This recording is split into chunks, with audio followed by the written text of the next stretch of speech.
Hey there, fellow DIY enthusiasts.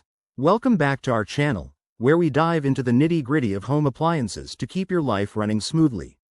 Today, we're tackling the F7E5 error code on your Kenmore washer from 2025.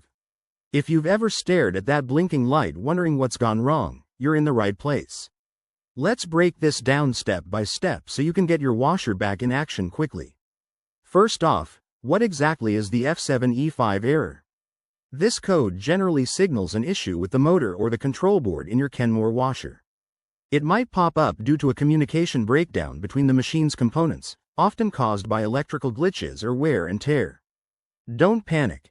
Many of these problems are fixable at home with a few simple checks. So, what could be causing this? Common culprits include a faulty door lock mechanism, loose wiring connections, or even a software glitch from a power surge. In some cases, it's as simple as an overloaded washer or improper installation. To start troubleshooting, begin with the basics.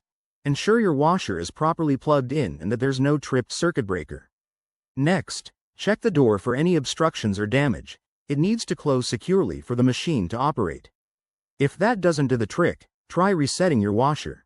Unplug it from the wall for about 5 minutes, then plug it back in and run a test cycle. This can clear temporary errors. If the F7E5 code persists, you'll want to inspect the wiring harness connected to the motor. Be careful here. If you're not comfortable with electrical components, it's time to call in a professional to avoid any risks. Once you've resolved the issue, remember to maintain your washer regularly.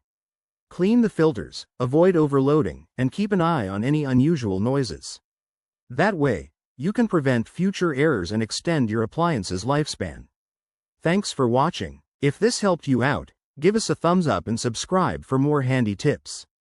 Drop your questions in the comments below. I'll see you in the next video.